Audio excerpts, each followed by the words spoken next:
Hello, everyone, and welcome to today's webinar.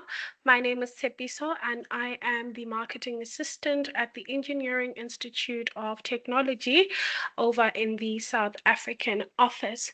Now, today's webinar proves to be another great one, an interesting topic that we have for you guys. However, to kick things off, let me direct you guys to the notification and sound slides that is up on your screen. However, before I do that, if you guys please give me a thumbs up in the comment section as well as the chat box if you are able to hear me clearly.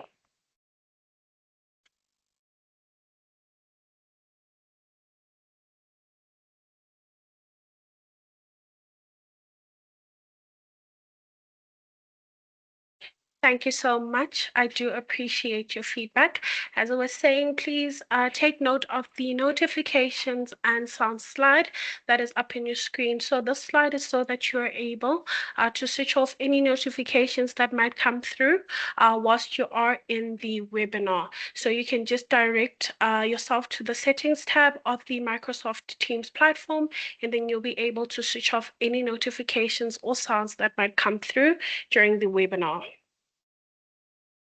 Okay, if you're new here, these are some common FAQs or frequently asked questions. So you are going to receive a copy of the slides as well as recording of this particular webinar. This information will be mailed to you by EIT's marketing team. The information will be sent to you within 2 business days. If the time rolls over to a weekend, you will receive them on Monday. Please make sure to check either your junk, spam, and promotional folders so that you're able to see if the information is there. However, it will for sure be sent. And then another important aspect is certificates of attendance. I know you guys would like to know if you will receive them. Please be advised that you will have to request for the certificates of attendance, and you will have to do so within an allotted time. I will go over the steps on how to request for the certificate at the end of the presentation once our lecturer has gone through her presentation, and I'll give you all the steps and also leave links as to where you can request for the certificate of attendance to this particular webinar. Okay, so a little bit more about EIT. So the Engineering Institute of Technology is an engineering specialist. We offer engineering programs from a professional certificate, which is a 3-month short course, all the way to a Doctor of Engineering, that is an AQF or NQF level 10. That's the highest academic level you can get to, and we do offer those courses. Now, we offer programs that are industry orientated, meaning that they do take trends that are within the field of engineering and we implement them and also actually provide you courses that are in line with what the market is or what the trend is. We are a world-class Australian accredited qualifications provider. We actually just won a couple awards this year. You can go over to our social media platforms. You'll be able to see all the awards that we've won. Our qualifications are from the vocational education and training as well as the higher education side. And from there, we do have courses that are internationally recognized under the several accords, or the different accords rather. That is the Dublin Accord, the Sydney Accord, as well as the Washington Accord. Okay, and this is where I end off. As you can see, the topic for today is exploring artificial intelligence in mechanical engineering, and this presentation will be brought to you by Christabel Pires. She is an EIT lecturer. We really do hope you enjoy this presentation. I will see you at the end of the presentation to go over some frequently asked questions. I'll also go over the Q&A section. So if you have any questions for us, you can leave them in the Q&A section of this particular webinar or the chat box. I will take down the questions so that Christabel is able to answer them at the end. Without any further ado, Christabel, I do believe this is your time to present. Thank you so much, ladies and gentlemen. I really do hope you enjoy the webinar.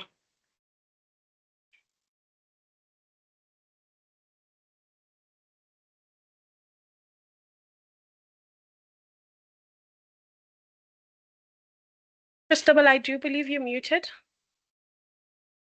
Oh, sorry about that. Thank you so much, Tsepiso.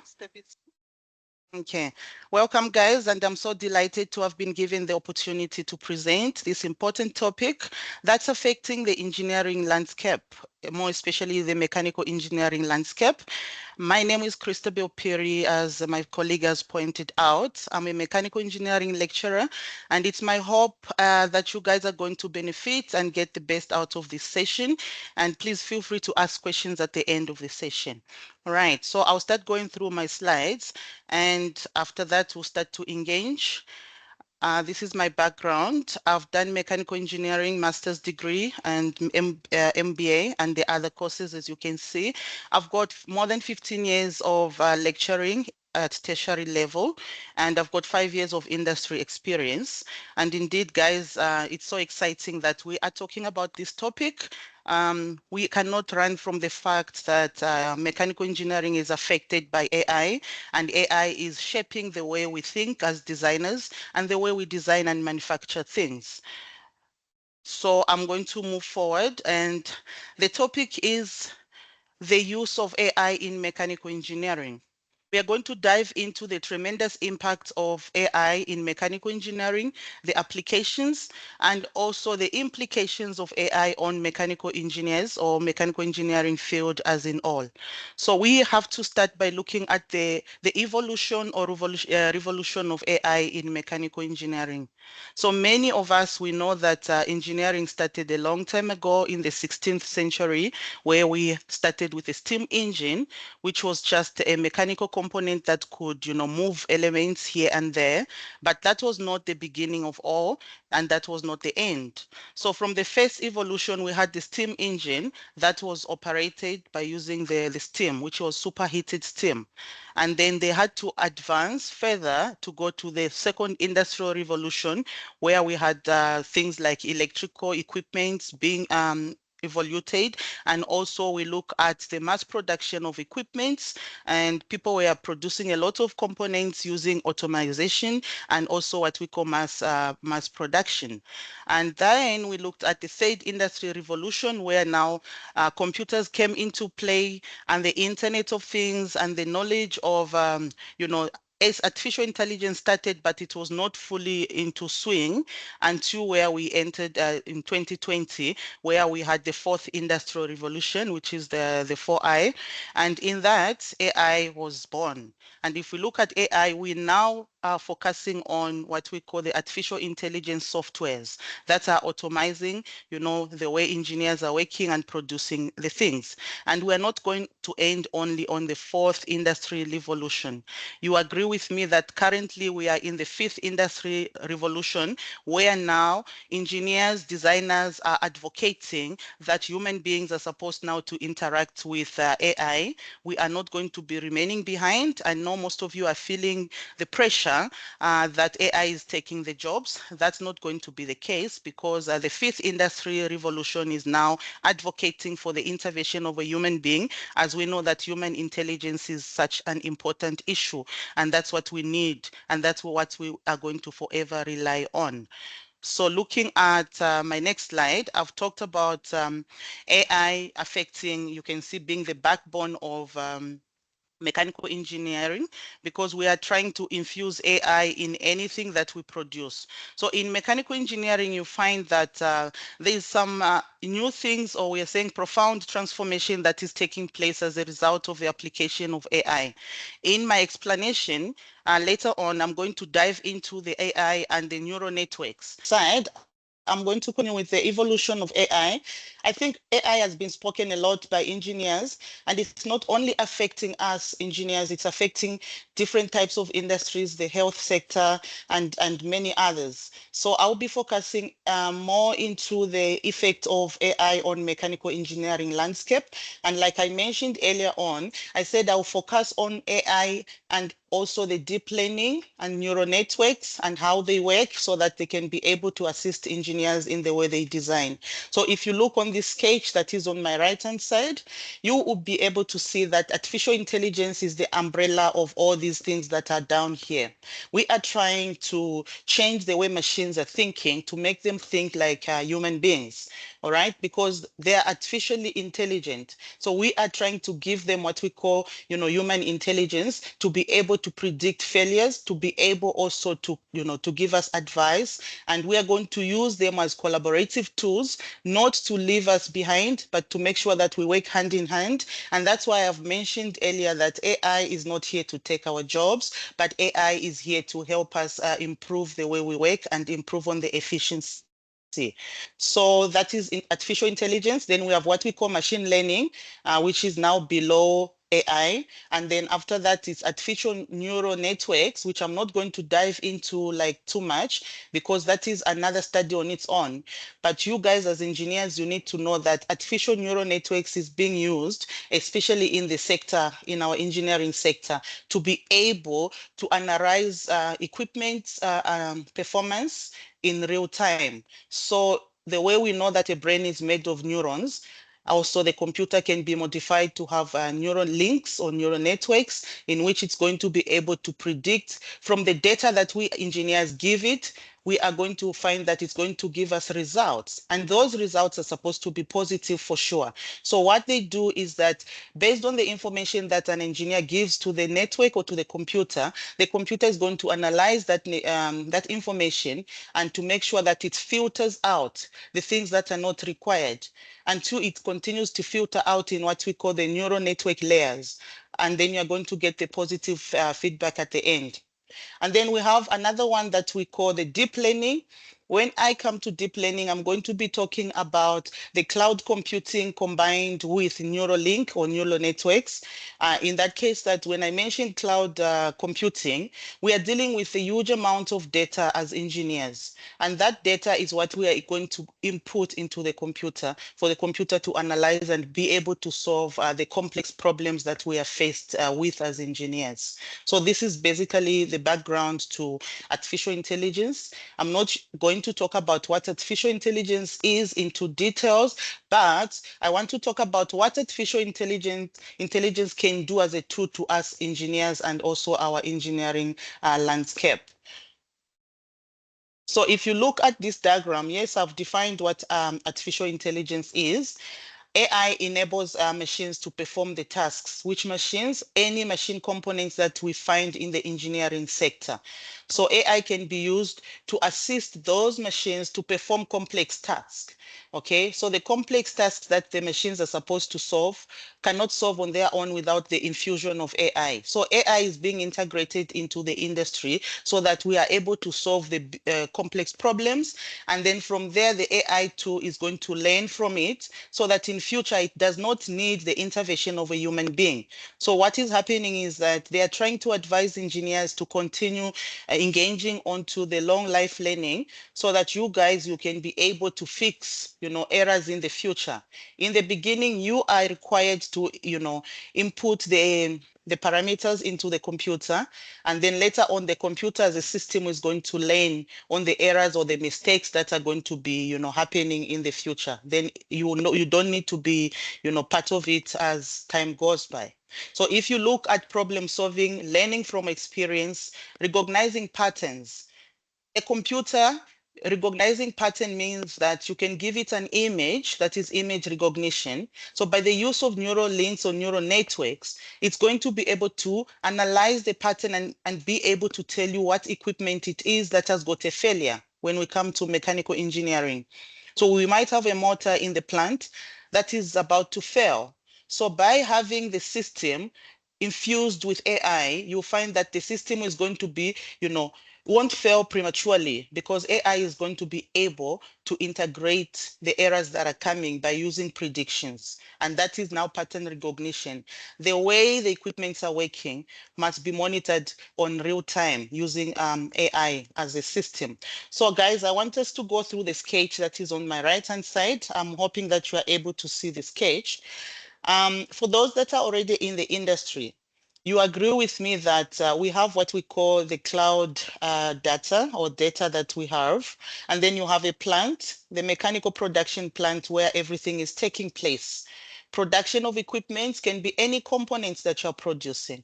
But nowadays we are producing complex equipments like bearings or very, very minute components in big numbers, of which we are not going to manage to have people standing by the plant to be able to monitor the system performance.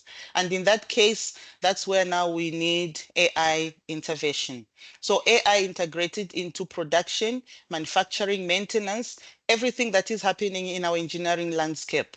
We need AI. So in real time, you'll be able to automate and be able to know that there's going to be failure, or you can do fault finding analysis in case. And then it can be able to predict the failure, and after that be able to fix or modify the problem without a human being. And in previous times, you could have many people stand by looking at the performance of different equipments. So that no longer happens because AI is helping us. That's why we are saying it's a collaborative tool. It is not here to take our jobs off, because sometimes it's going to fail. So you need engineers to be standby to help those AIs to be, back into operation. So the sketch put here, you need to have data. So that data is stored maybe in the cloud, which that's why I said cloud-based analysis. So this data is the information that we need in the plant. At the same time, it's the information that the equipments in the plant are going to produce. Let's say how many number of products are we producing? How many are going to be defective? How many are going to be of good quality? So you don't need to be manually counting as it now, because if you have integrated AI in the industry or in your plant, it's going to give you exactly all that. And if there's an error, it's going to automatically stop it, because there's what we call vision integrated AI, where it is checking the system performance even in real time without anybody present. So AI systems use what we call algorithms. The algorithms and data, it's the information or parameters that we as engineers are supposed to input into the system. I'll give an example of system performance. System performance can be on the speed, can be on the power requirement, can be on the quality equipment that they are going to produce, or the products that is going to produce. So I need to know how many tools or how many equipments I need as an engineer. I need to know at what speed this equipment should run at. I need to know the temperature, which is the normal temperature the equipment should be exposed to. I need to know how much vibration is allowed for the system. So once I input those parameters, if at all there is any deviations to any of those parameters or algorithms that I've put into the AI system, it's not going to function. It's going to put the system on standby. And other systems that are more intelligent are even solving the problems on your behalf. Meaning if it's a car's performance, it has found that the engine is failing, it will fix the problem in real time. It will find the problem and it will fix it for you. So literally, this is what I wanted to explain, especially on the link or connection between data that we input into what we call the AI system. And also there's a designing team that will specify those parameters that I've just mentioned. Can be speed, can be power requirement, and any others. So you need to have a designing team. This is us engineers that will sit on this table and be able to give the system what we need. If you have given the system complex information, it's not going to be able to analyze the system. So what you're going to have is also a complicated system output. So what you input into the system is what comes out. So we have power in controlling our AI. It's not here to control us as engineers. Then trends that are shaping AI in mechanical engineering, we need to look at generative design. Okay, that is also part of what I've just mentioned, that as engineers, we're supposed to give AI parameters or algorithms or data that we want it to process. And then based on the type of computer that we're using, it's going to process the information and be able to give us the positive results. That is on generative AI. Then we have advanced robotics. This is happening in many of the companies. I think you've heard of Siemens. We have IBM and Rockwell Automation. and many others. Those have already embarked on the use of AI on their plant scape. Okay, so like Siemens is using it for generative codes. It's generating codes that will be able to tell engineers of the faults that are yet to come in future, even in days from now. That is on Siemens. And then when we talk about IBM as well, they are using what we call the vision detector. It can detect people that are already on plant or on the plant working, and also detecting the performance in real time and be able to rectify the problems. Then the other one is the Rockwell automation. It's another industry that focuses on what we call the factory talk. There is a system which is using AI. It's embedded with a voice that is going to talk whenever there's, dangers or signs, or maybe it's going to be a hazard or fire hazard. Before fire can start, there's going to be a voice that will come out in the plant. So that is Rockwell automation, and many other engineering sectors are using this in their plants. So digital twins is virtual replicas. These are also being used in many of the engineering sectors where they replicate a machine. You can have an existing machine, but you want all its features to be the same as another machine that you're planning to design. So you replicate the features. It's the same as you have a human being, you want to copy exactly the knowledge and the information the person has. So it's a replica. So it's called digital twins. All right. And then AI in additive manufacturing. Most of you have come across 3D printing. As much as we know, 3D printing has been used also in biomedical industry, but in mechanical engineering, we are using it for so many things. We are using it to produce spare parts that are that are required in big numbers, like in mass production. Aeroplane also we need for the spare parts, and anything that we need for repetitive tasks. So if you know that you're going to be producing these things now and then, AI is being utilized in that it keeps the information. It does not throw away the information, but it keeps the information on the cloud, which we call the data. So that information is going to use it again. And that's why it's artificially intelligent, because it keeps on using the same information, and it can hold a vast amount of data, more than us human beings. All right. So regardless of how much it has used it, it will still reuse it over and over. So if it has used it for fault finding and it found a fault, the next time there will be a similar fault. It will be quick to find the fault of the same nature. And if there will be any other changes, so by using a neural link, okay, or neural network, it's going to modify the performance, so that again, once we improve, it improves the performance, it will save it into the cloud for future use again. So that is on additive manufacturing. Additive manufacturing is very deep. It produces 3D components from 3D models. You produce a component on your computer using AutoCAD or Revit, or we can say SolidWorks and any other softwares that you guys are familiar with. So those components previously were drawn on the computer without being reproduced, or will be reproduced separately from the system. Nowadays, you have a computer where you have produced a 3D model. That 3D model is going to be printed to the 3D printer, in real time, like in a short period of time. We are trying to save time, we are trying to save cost, and the failures also will be less, the defective products will be less. So there is going to be a lot of advantages for you guys to choose to use AI or improvising AI in your system or in your assembly line. So that is our 3D printing process, which is called additive manufacturing. And the other key trends shaping AI in the future, especially in the future, you have to look at AGI, which is artificial general intelligence. And then we have explainable AI, which can explain to you the problems. And, once it explains the problem in future, it's going to just fix it without intervention of a human being. Then AI-powered automation. If you look at AI-powered automation, the autonomous cars, those are using the same AI automation. Then when we talk on the manufacturing landscape in the plant, everything is automated. Yes, as much as we know we have robots, but you find that yes, some robots can have failure. If there is no human being, then the plant will come to stand still. So we need something in which we improvise what we call IoT, the Internet of Things. The Internet of Things is falling under what we call AI-powered automation.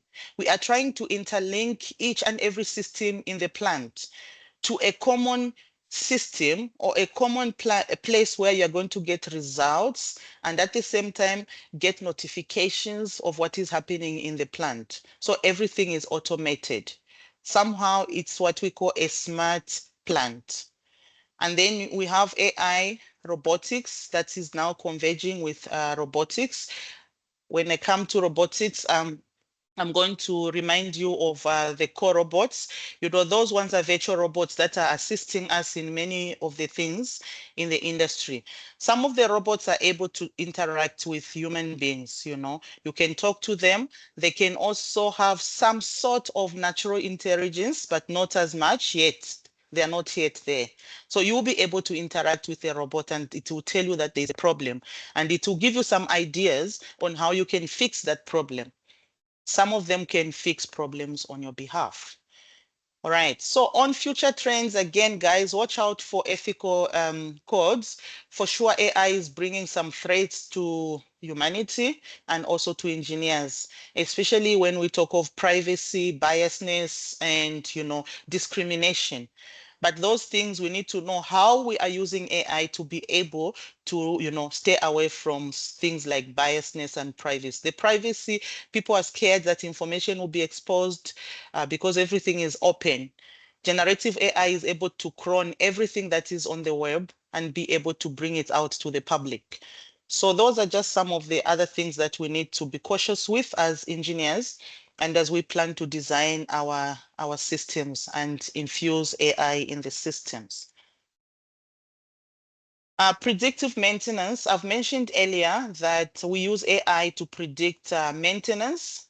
It's very important and very interesting on how AI will be able to tell you or to notify you that a failure is going to occur, or there's going to be a fault, or there's a fault in the assembly line without somebody standing there.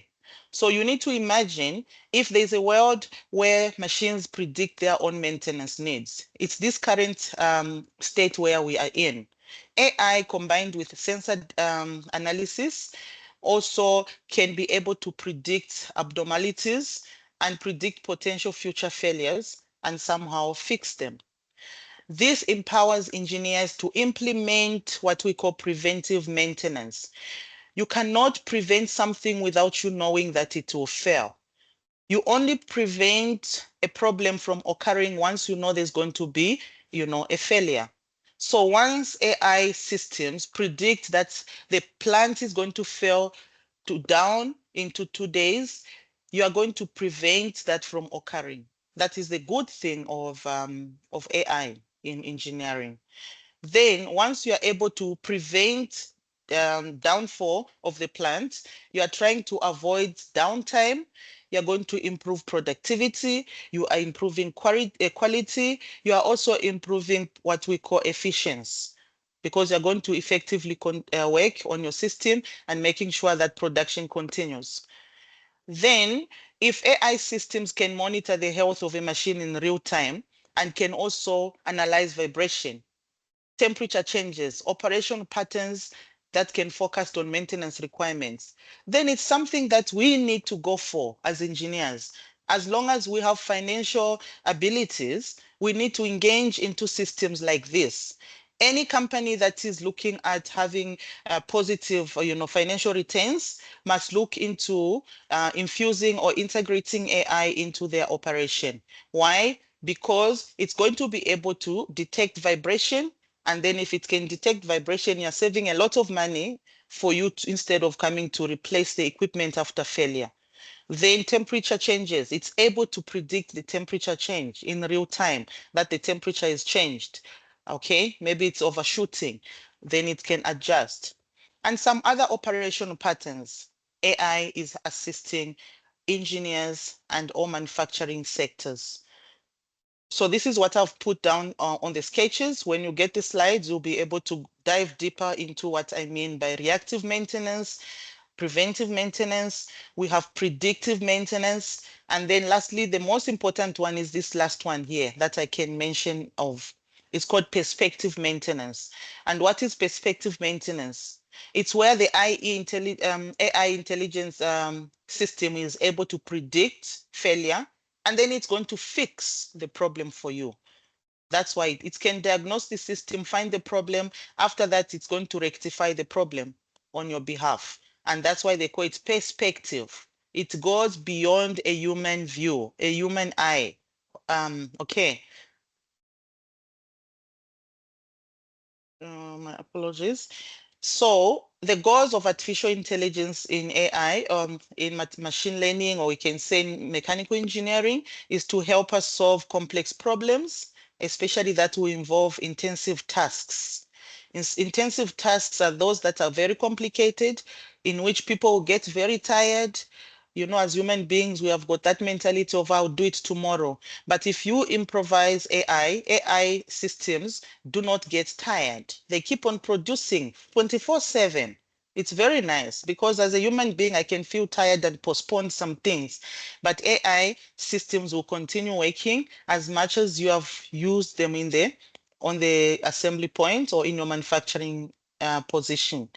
Then making the connection between perceptions and actions, it's AI. Sometimes we perceive something differently, but when you bring AI in between, it's going to connect you to the actions and also to the results that you can get out of that integration. Developing machines that can perform the tasks that require human intelligence. Yes, those machines must be supercomputers. We know as much they will need a lot of electricity and stuff like that, but they are going to improve production. And then because they surpass human intelligence, of which we have a certain limit of where we can have, information stored in our brains.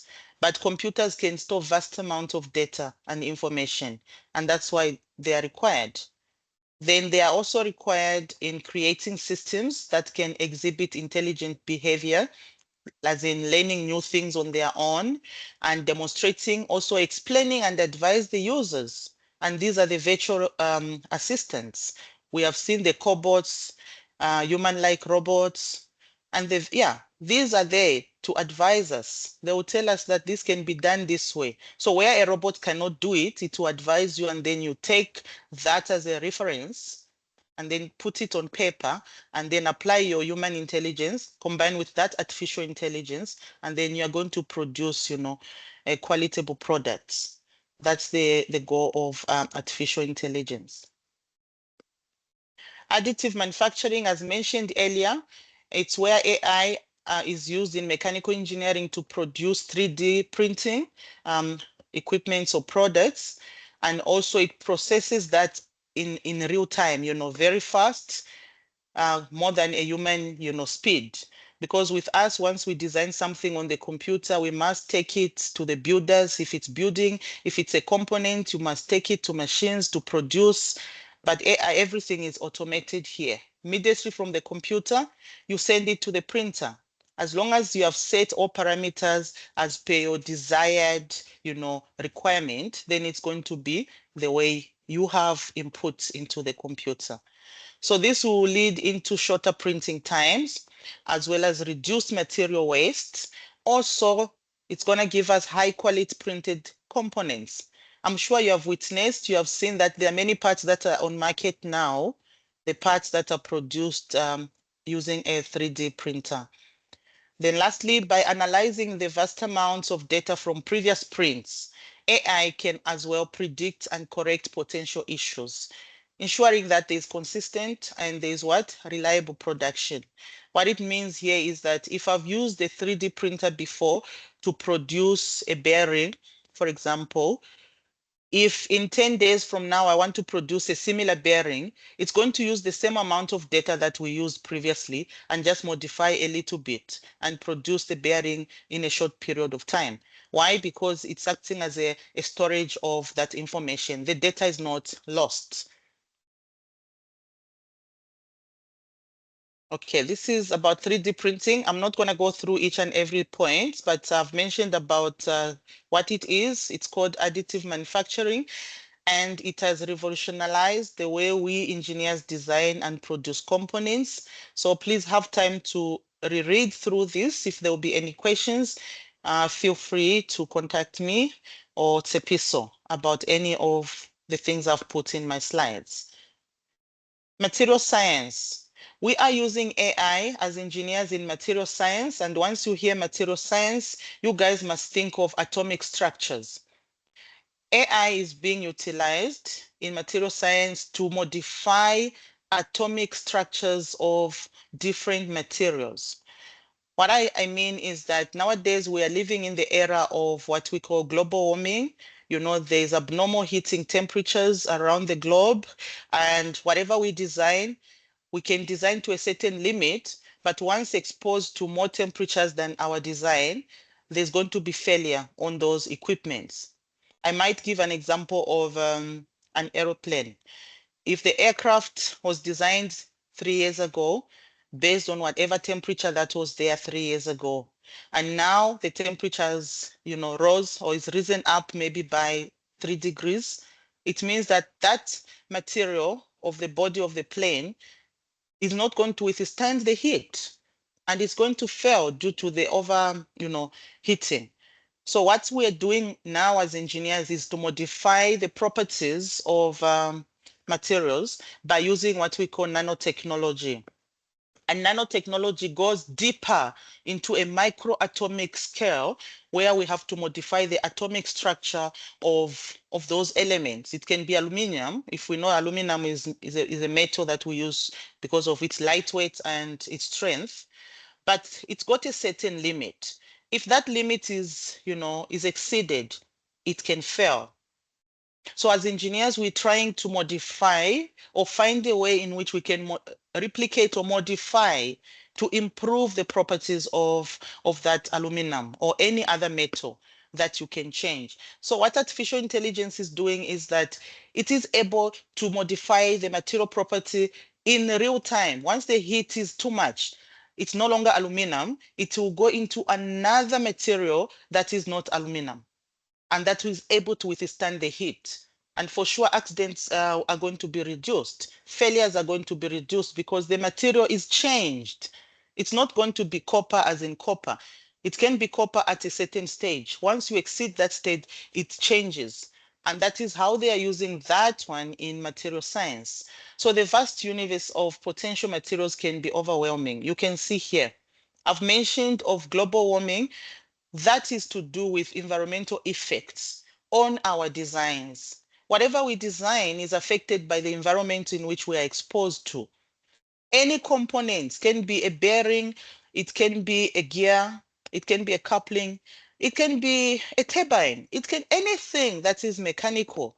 Guys, when you design it to a certain limit and parameters, and that those parameters, yes, they do have safety factor, but if you exceed the factor of safety, it fails. So we want to modify it so that it doesn't fail at all.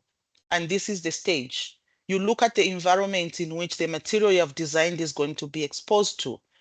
The performance composition is atomic composition. Then it's going to synthesize, meaning that it's going to work if it's able to withstand or not. And then the properties are modified. So materials designed based on on data science and artificial intelligence. Again, I need you guys to have time to go through whatever I've put down here. And if you're interested in learning more of material science and AI, you can go through this one and any others on the web. Okay, AI helping complex CAD designs. Okay, what I mean is whenever you're designing, every design in mechanical engineering starts by perception, meaning as an engineer, we need to look at, at an object that we want to produce. What is it that I want to produce? How do I want it, to be used, or what is it going to be used for? How do I want it to be used? To what type of environment is it going to be exposed to? I think that has been done in simulations. There's ANSYS Then we have AutoCAD, we have Computer Inventor and all that. We do simulation.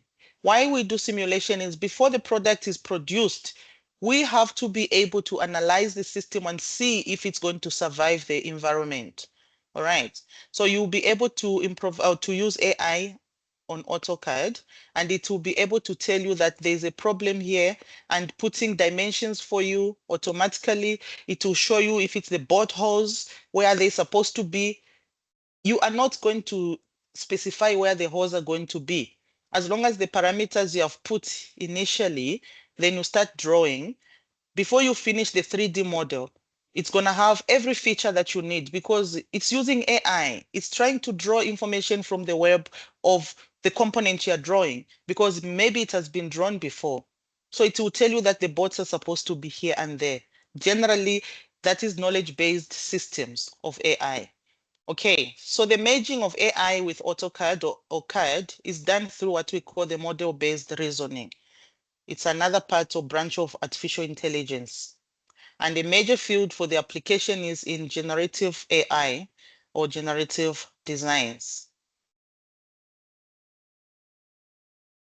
Looking at what we have, the importance of neural networks in, this is fluid dynamics, computational fluid dynamics. Like engineers, we know that fluids can flow, water flow, it can be air flow, anything. Air can drive something, water can drive something, under compression, whatever.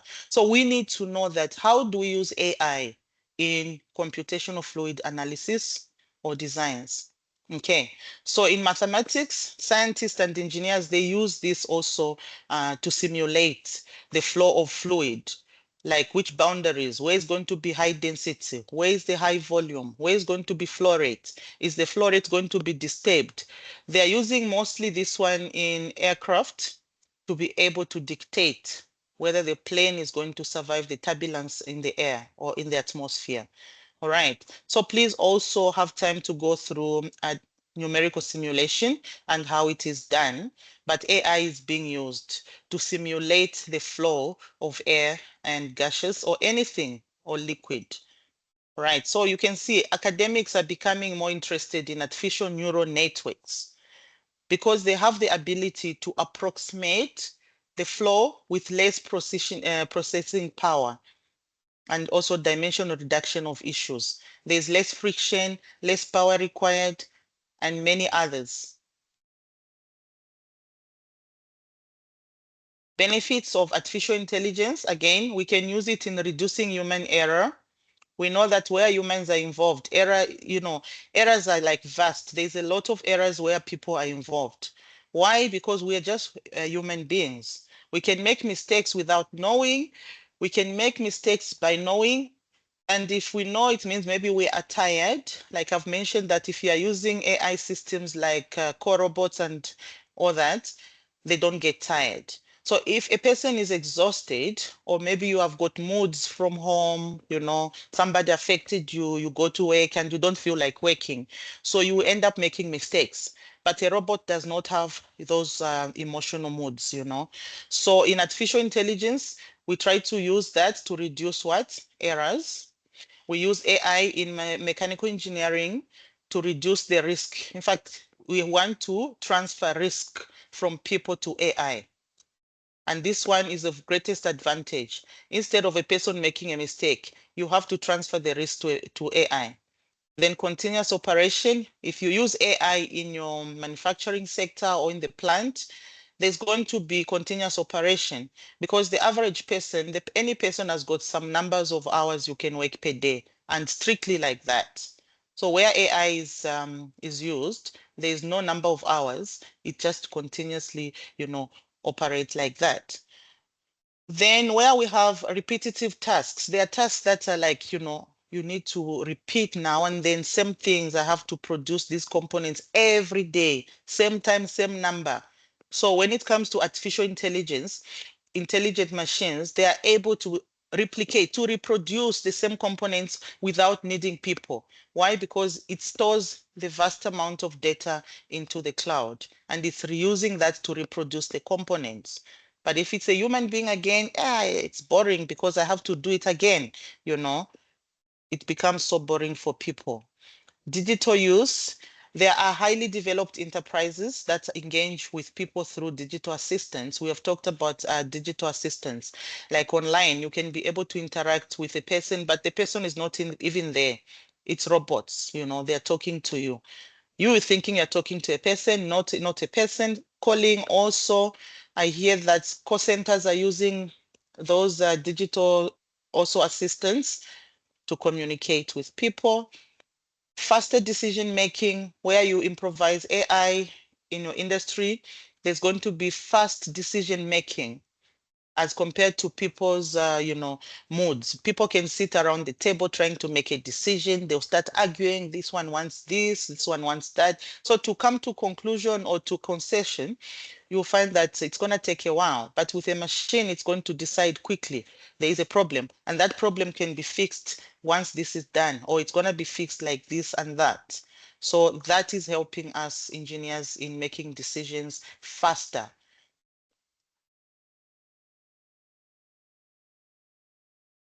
Okay, so name some of the applications of AI. I'm not sure if you give the answers now. Tepiso can advise. How can that be done? Because I just put some questions here to break for maybe 5 minutes, where some people can write on the chat. Yeah. What are the applications of AI in mechanical engineering? I think most of them I've mentioned. Unless there's something I've left behind, can somebody come through?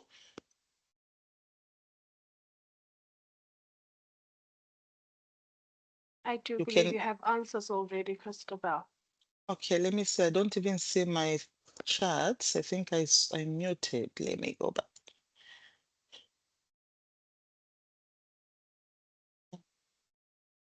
Oh, yes, it was off.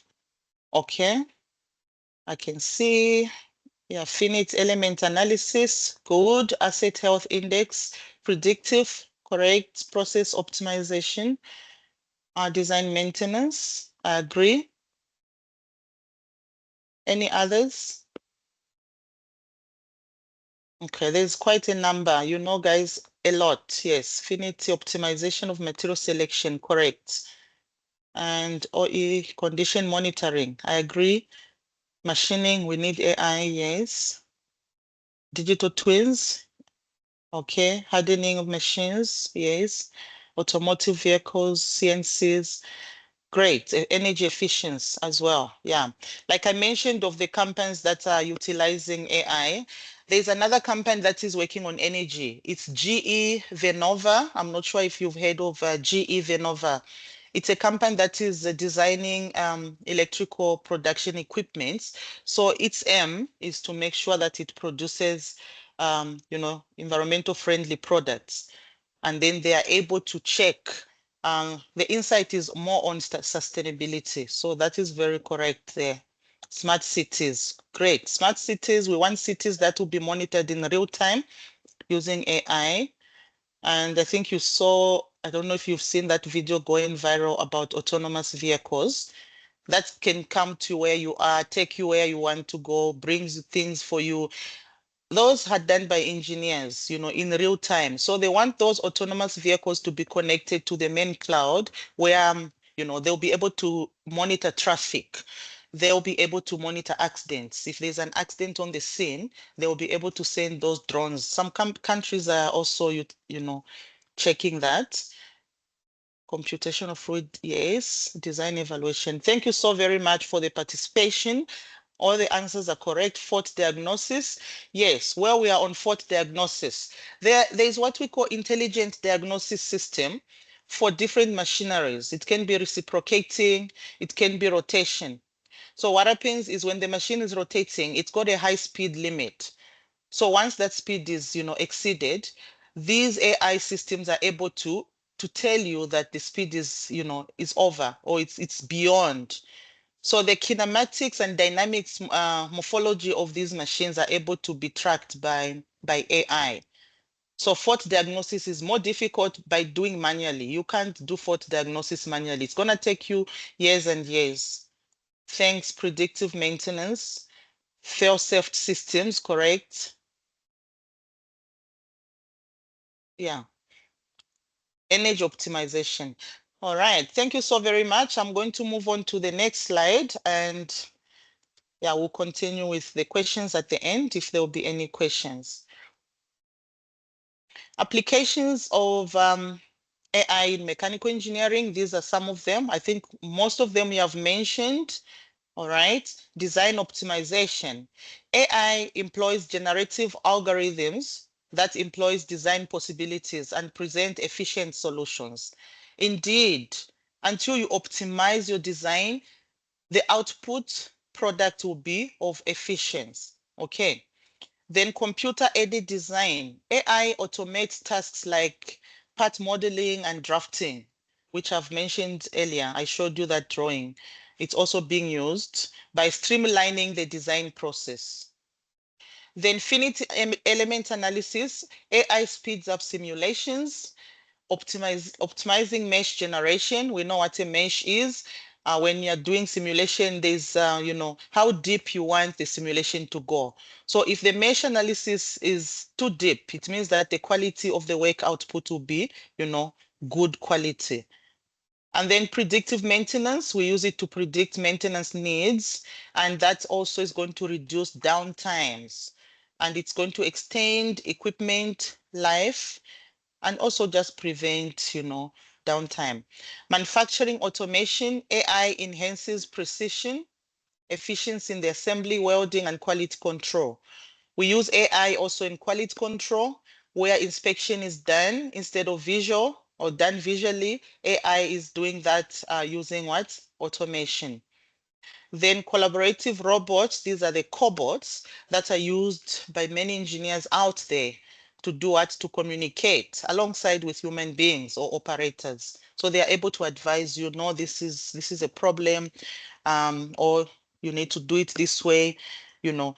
You can use it also to just automate routine maintenance. Routine maintenance is maintenance done on a routine basis. So use AI to automate process optimization, 3D printing, material research, energy efficiency, robotics and automation, simulation and modeling, and innovation.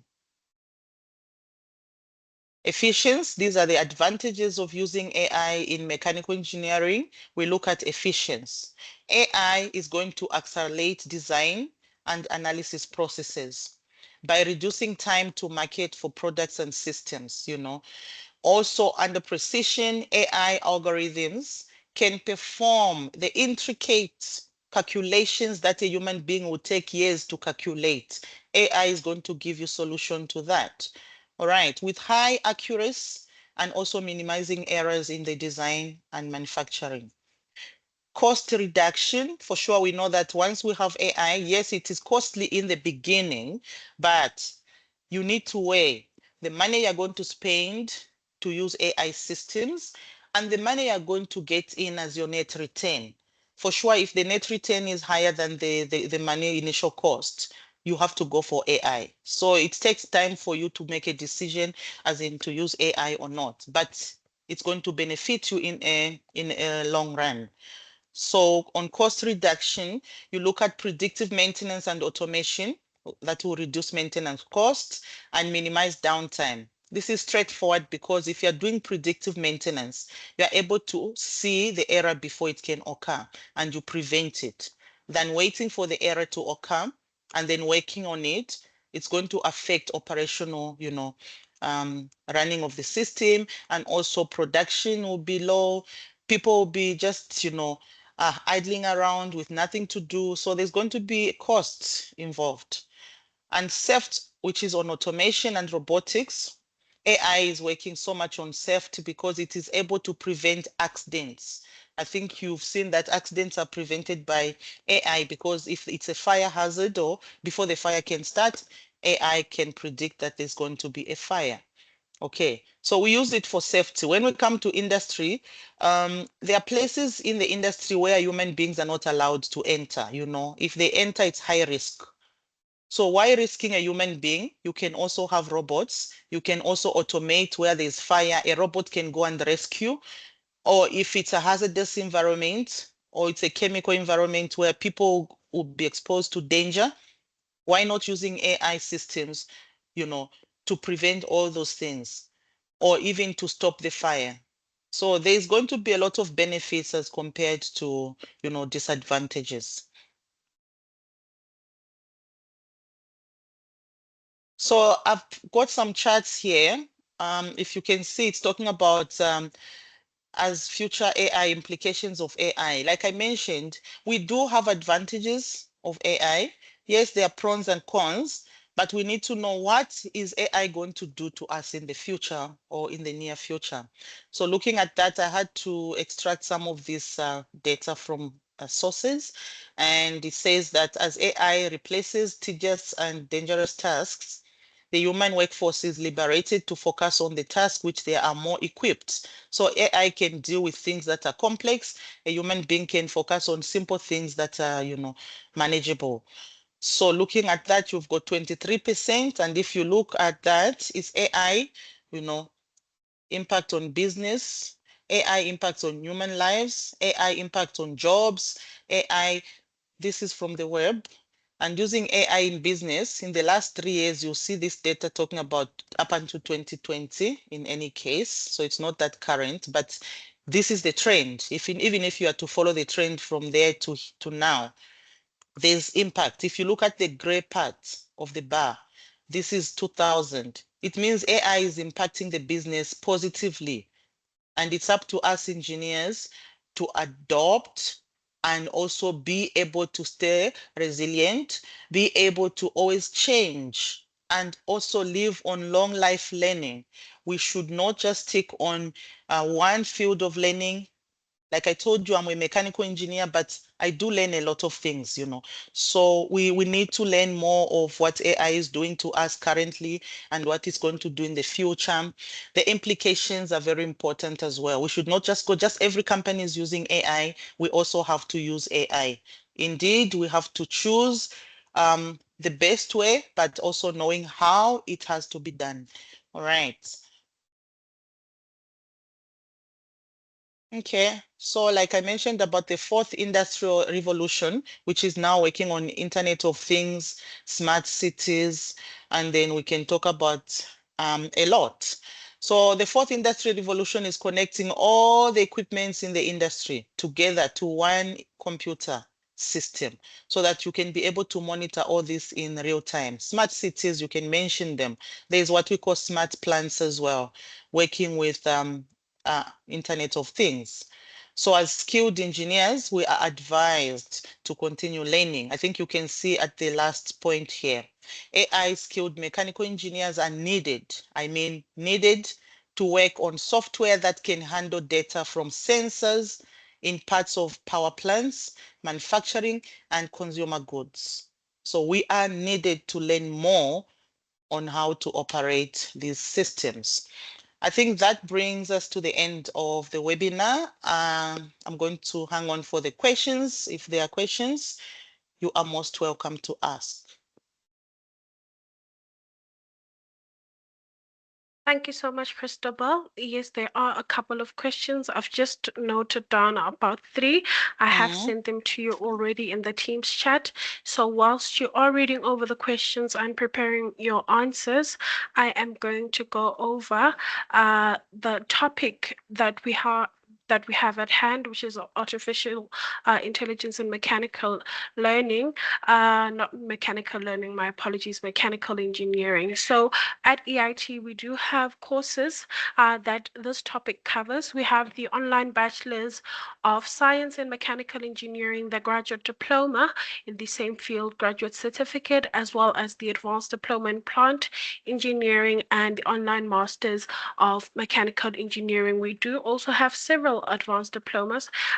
We do have one in specifically mechanical engineering that you are more than welcome to enroll for should you be interested in studying at EIT. Okay, so for our upcoming courses, if you could please just note on the screen, we do have these programs that I've mentioned running in the year 2025. The intakes are starting on the 14th of January for some of the programs. Some of the programs have already closed, unfortunately, in terms of the master's courses, the graduate diploma and graduate certificate courses. And then for the most important part, you guys would like to know regarding your certificates of attendance. I have left both the QR code as well as the link to request for the certificates up on the screen. Please note you will need to request for the certificates of attendance before Monday. That is Monday. Close deadline is Monday, the 16th of December.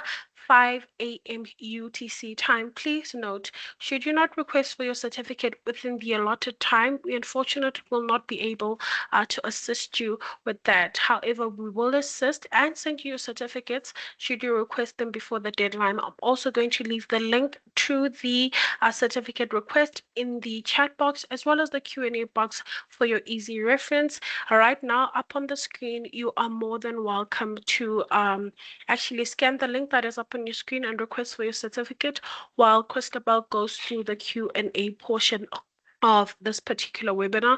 Any other questions that you guys might have, I will send to her so that she's able to answer. Okay, thanks, Tepiso. I've seen one question from your side. I'm still perusing through to see the other questions. You said there are 3 of them. I've Yes, come across I've no sent them to you already in our chat box. So in your team's chat, I've sent you the questions, yeah, the you 3 can send through questions. to my Teams chat, straight to my I Teams, have. because yeah, let me just check. I saw one and oh yeah, I got them.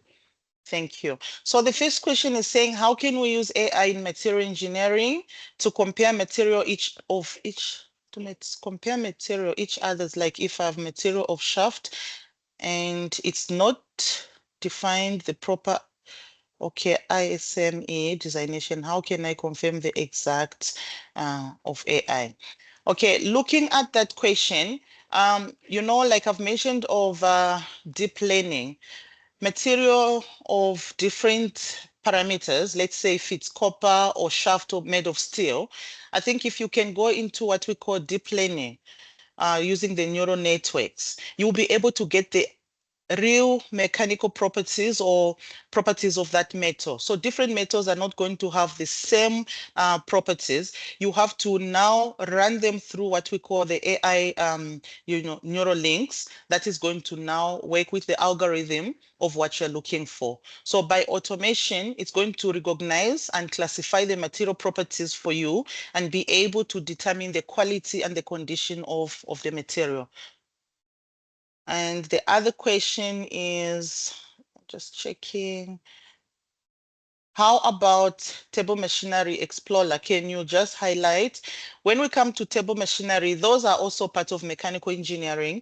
So like I said, AI is not only specific to mechanical engineering, it's being used in different sectors. When we talk of table machinery, you have to look at you have to look at what we call the simulation part of finite element analysis as well, so that you can see if the table machine is going to run at what speed, what's the temperature, what's the pressure. So all those parameters are known by an engineer. I don't think AI will be able to give you the solution to that unless you have given it the proper parameters. So as an engineer, you must be able to give it the parameters you need for your table machinery at what operating conditions it's going to work from. Then it's going to give you all the solutions.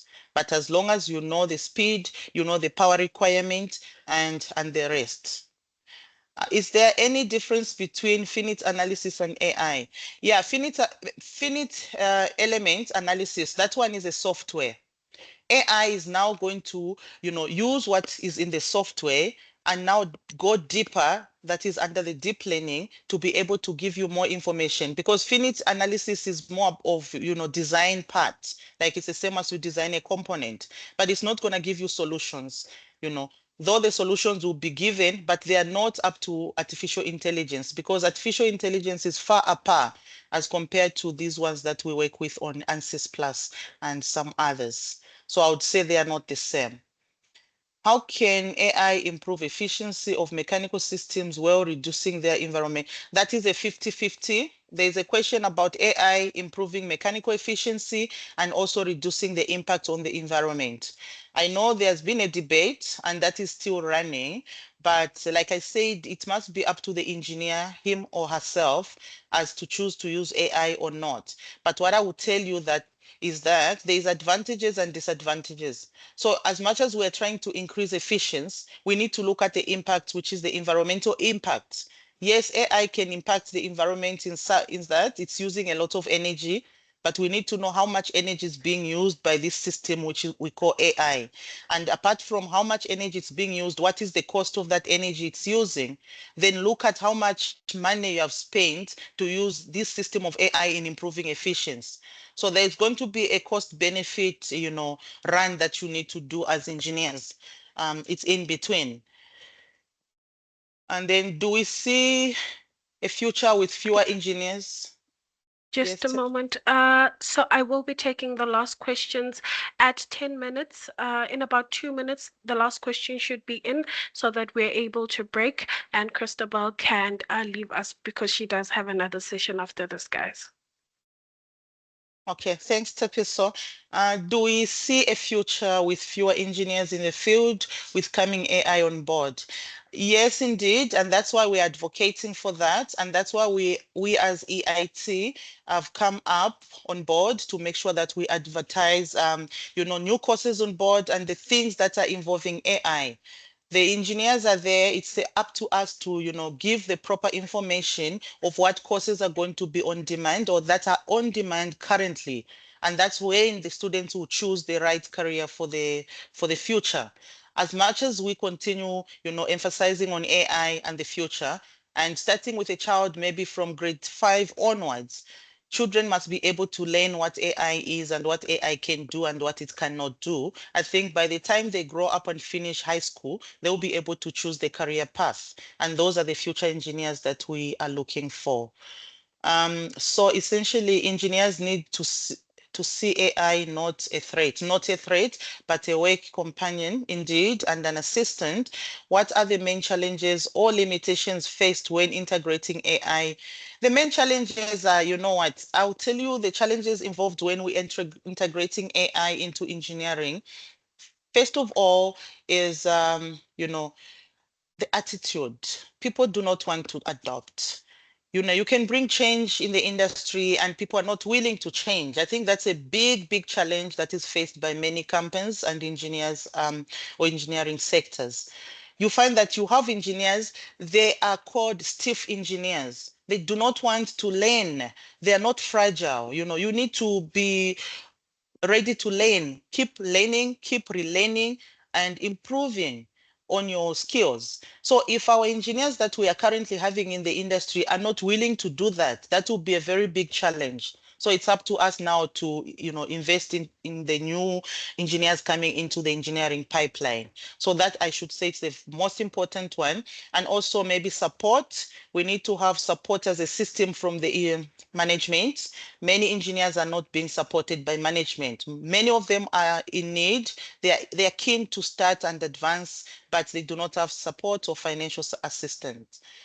What are the challenges of using AI in systems engineering is sustainable? So when we come to sustainable, the challenges are that we are designing things that are not for the future. You design something for today, and then in future, the system is changed. Let's say the context has changed. And what I mean by context changing is that if I design an element or an object today, 5 years down the line, the environment is changed. So that is going to be an impact. Can you see? That's sustainable. You need to produce something sustainable that won't have an effect or impact on the environment.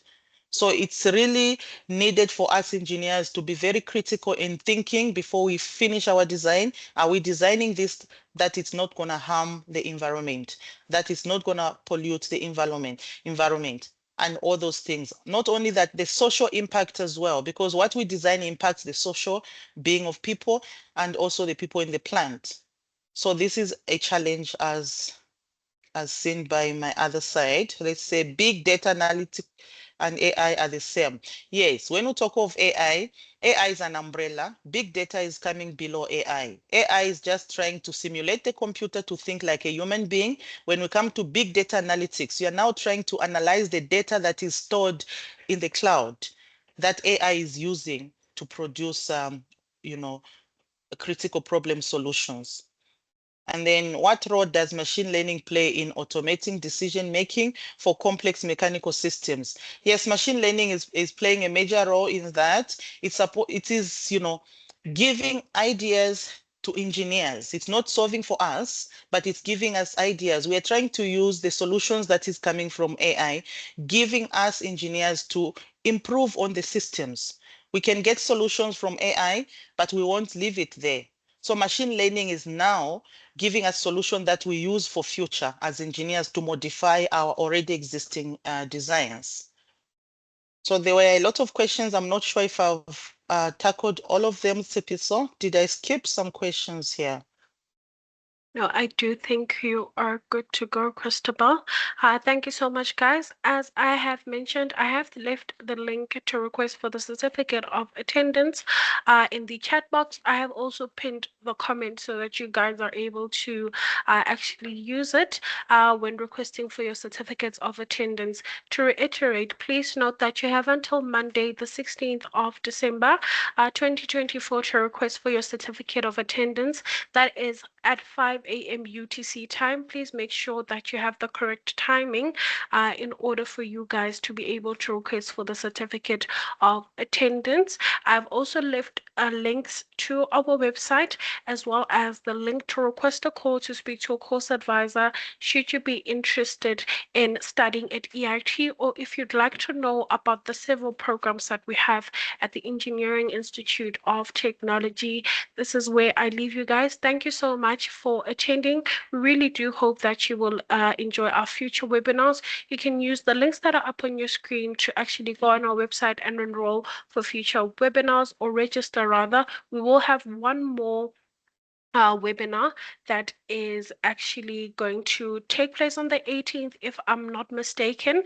Please go ahead and also register for that. Thank you so much for your time. It has been a pleasure, ladies and gentlemen.